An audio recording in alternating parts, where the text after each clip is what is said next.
Big ബോസിൽ നിന്ന് ഇറങ്ങിയ ശേഷം അവിടുത്തെ മത്സരാർത്ഥികൾ പല ആൾക്കാരും നല്ല ഇതിനകത്ത് കൺവേർട്ട് ചെയ്ത് നല്ല ഇതിൽ ലക്ഷങ്ങളും അല്ലെങ്കിൽ കോടികൾ സമ്പാദിക്കുന്ന രീതിയിൽ വരെ ലൈഫ് സ്റ്റൈൽ മാറ്റിയ ഒരുപാട് മത്സരാർത്ഥികളുണ്ടല്ലേ. അപ്പൊ അത് ആരൊക്കെയാണ് എന്നാണ് നമ്മൾ ഇന്നിപ്പോ നോക്കാൻ പോകുന്നത്.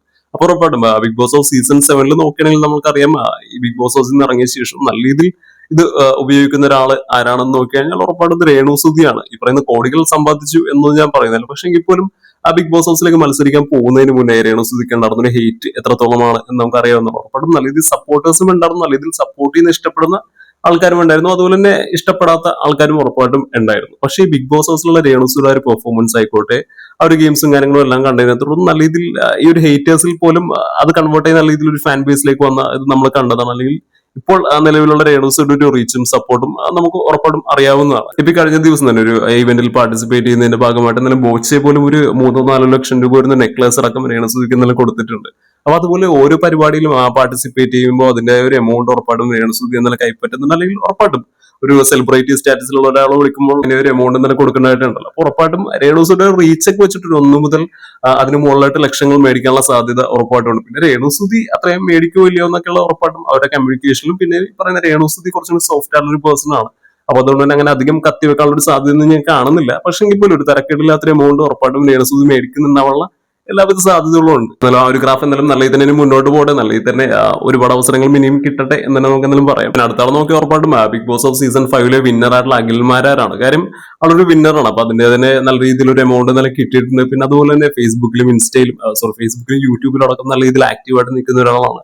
സോ അപ്പൊ അതിന്റെ തന്നെ നല്ല രീതിയിലൊരു എമൗണ്ട് കിട്ടുന്നുണ്ട്. പിന്നെ അതുപോലെ തന്നെ ഈ പറയുന്ന പല ഇവന്റ്സിലും പാർട്ടിസിപ്പേറ്റ് ചെയ്യുകയും മെയിൻ ഗസ്റ്റ് ആയിട്ടൊക്കെ എന്തായാലും അഖിൽമാരർ പലയിടത്തും പോകുന്നത് നമ്മൾ കാണുന്നതാണ്. ഉറപ്പായിട്ടും അതിനും നല്ല രീതിയിലൊരു എമൗണ്ട് എന്തായാലും അഖിൽമാരർ മേടിക്കുന്നുണ്ട്. അതുപോലെ തന്നെ ഒരു ഇന്റർവ്യൂവിൽ പാർട്ടിസിപ്പേറ്റ് ചെയ്യുന്ന സമയം അദ്ദേഹം പറയുന്നുണ്ട് ഒരു മാസം അദ്ദേഹത്തിന് വരുന്ന ചിലവ് എത്ര ലക്ഷം രൂപയാണ് എന്നതൊക്കെ. ഉറപ്പായിട്ടും നല്ല രീതിയിലുള്ള ഒരു ലക്ഷത്തിനും അപ്പുറം കോടികളുടെ ഒരു ആസ്തികൾ അല്ലെങ്കിൽ കോടികൾ സമ്പാദിച്ചിട്ടുള്ള ഒരാൾ തന്നെയാണ് അഖിൽമാരാർ. അപ്പൊ അതിന് ബിഗ് ബോസ് മാത്രമാണ് കാരണം എന്നൊന്നും പറയുന്നില്ല. കാര്യം ബിഗ് ബോസ് ഹൗസിൽ വരുന്നതിന് മുന്നേ തന്നെ ആളൊരു സെലിബ്രിറ്റി സ്റ്റാറ്റസിലുള്ള ഒരാൾ തന്നെയായിരുന്നു. പക്ഷേ ബിഗ് ബോസിൽ ജയിച്ച ഒരാൾ എന്നുള്ള രീതിയിൽ കൂടി വരുന്ന സമയത്ത് അതിന്റെ ഒരു പരിഗണനയും കൂടി കൂടുന്ന സമയത്ത് അദ്ദേഹത്തിന്റെ ഒരു ഡിമാൻഡ് കുറച്ചും കൂടി കൂടാനുള്ള സാധ്യത ഉറപ്പായിട്ടും ഉണ്ട്. ഈ ഒരു ഷോയിലൂടെ കിട്ടുന്ന ഒരു റീച്ച് ആയിക്കോട്ടെ, സപ്പോർട്ട് ആയിക്കോട്ടെ, അത് ചെറുതൊന്നുമില്ല. കാര്യം ഒരു നോർമൽ ഓഡിയൻസ് മാത്രമല്ല, ഇപ്പൊ ഈ ഒരു ഷോ കാണുന്ന പ്രീമിയം ലെവലിൽ നിൽക്കുന്ന ആൾക്കാർ വരെ കാണുന്നതാണ്. ഇപ്പൊ സെലിബ്രിറ്റി സ്റ്റാറ്റസിലുള്ള ഫിലിം ആക്ടേഴ്സ് ആയിക്കോട്ടെ, നല്ല രീതിയിൽ ബിസിനസ് ചെയ്യുന്ന ആൾക്കാരായിക്കോട്ടെ, ഇവരെല്ലാവരും കാണുന്ന ഒരു ഷോ തന്നെയാണ്. അപ്പോൾ അവരേക്ക് മുമ്പിലേക്ക് കൂടി ഒരു സാധ്യതയാണ് ഈ പറയുന്ന മത്സരാർത്ഥികൾക്ക് ഇന്നലെ തുറന്നു കിട്ടുന്നത്. പിന്നെ അടുത്ത സീക്രട്ട് ഏജന്റ് ആണ്, അഥവാ സായി കൃഷ്ണയാണ്. കാര്യം അദ്ദേഹം ഈ പറയുന്ന ബിഗ് ബോസ് ഹൗസിൽ വരുന്നതിന് മുന്നേ തന്നെ ഒരു സെലിബ്രിറ്റി സ്റ്റാറ്റസിലുള്ള കാര്യം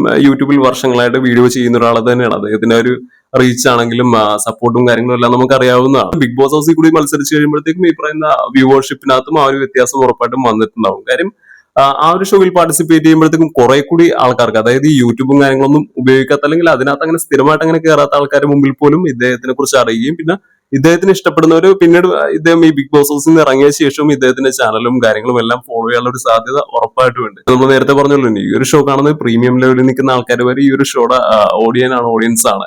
അപ്പൊ എന്തായാലും അതുപോലത്തെ രീതിയിലുള്ള ഓഡിയൻസിലേക്ക് കൂടി സാധ്യത കുറഞ്ഞു കിട്ടുമ്പോൾ അതിന്റെ ഒരുപാട് അഡ്വാൻറ്റേജസ് ഉറപ്പായിട്ടും ഇതുപോലത്തെ രീതിയിൽ യൂട്യൂബറിനെ സംബന്ധിച്ചിടത്തോളം ഉണ്ട്. പിന്നെ സായി കൃഷ്ണയും ഓൾറെഡി ഇന്റർവ്യൂസിലടക്കം പറഞ്ഞിട്ടുള്ളതാണ് ഒരു 1 CR എന്തായാലും മുതൽ തനിക്കുള്ള കാര്യം. പറയുന്ന തുക ഒരിക്കലും ഈ ബിഗ് ബോസ് ഹൗസിലൂടെ മാത്രം കിട്ടിയത് അല്ലെങ്കിൽ അതിലൂടെ കിട്ടിയ റീച്ച് മാത്രം എന്നൊന്നും പറയാൻ പറ്റില്ല. കാര്യം ഓൾറെഡി ഇതേപോലെ ഒരു സെലിബ്രിറ്റി സ്റ്റാറ്റസിലുള്ള ഒരാൾ തന്നെയായിരുന്നു. പക്ഷെ തുടർന്ന് പോകുന്ന സമയത്തും ഈ പറയുന്ന സപ്പോർട്ടും റീച്ചും കാര്യങ്ങളും എല്ലാം കുറച്ചും കൂടി കൂടുന്നതിൽ ഈ ഒരു ഷോയും ഒരു ഘടകമായിട്ടുണ്ട് എന്ന് തന്നെയാണ് എന്നാലും മനസ്സിലാക്കുന്നത്. അടുത്താളെന്ന് പറഞ്ഞ ബിഗ് ബോസ് ഹൗസ് സീസൺ 2 മത്സരിച്ചുള്ള ഫുക്രുവാണ്. ഫുക്രു അങ്ങനെ ഒരുപാട് കൺവേർട്ട് ചെയ്ത് അല്ലെങ്കിൽ കോടികൾ നേടി എന്നൊന്നും പറയുന്നില്ല. പക്ഷെ എങ്കിൽ പോലും ഫുക്രുവിന്റെ ഒരു ഫോക്കസ് ചെയ്യുന്ന കൂടുതൽ സിനിമ മേഖല അല്ലെങ്കിൽ ആ ഒരു തരത്തിലുള്ള ഒരു എന്റർടൈൻമെന്റ് ഫീൽഡിലേക്ക് ഫോക്കസ് ചെയ്യുന്ന ഒരാളാണ്. അപ്പൊ എന്നാലും ആ ഒരു മേഖലയിലേക്ക് അദ്ദേഹത്തിന് ചെറിയ രീതിയിലാണെങ്കിലും ചുവടുവെച്ച് വരാൻ അദ്ദേഹത്തിന് എന്നാലും സാധിക്കുന്നുണ്ട്. അതായത് ഹോം എന്ന് പറയുന്ന ഒരു സിനിമയിൽ ഫ്രൈഡേ ഫിലിം ഹൗസ് ബാക്ക് ചെയ്തിരുന്ന ഒരു സിനിമയാണ്. അപ്പൊ എന്നാലും അതിനകത്തൊരു ചെറിയൊരു കഥാപാത്രം അദ്ദേഹത്തിന് ചെയ്യാൻ പറ്റിയിരുന്നു. അല്ലോ അദ്ദേഹത്തിന്റെ പെർഫോമൻസും കാര്യങ്ങളും എല്ലാം നല്ല രീതിയിലൊരു അപ്രിസിയേഷൻസും കാര്യങ്ങളും എല്ലാം കിട്ടിയാണ്. പിന്നെ ആടത്രി എന്ന് പറയുന്ന വരാനിരിക്കുന്ന സിനിമയിൽ ഒരു കഥാപാത്രം എന്തായാലും ചെയ്യുന്നത് ഫുക്രുവാണ്.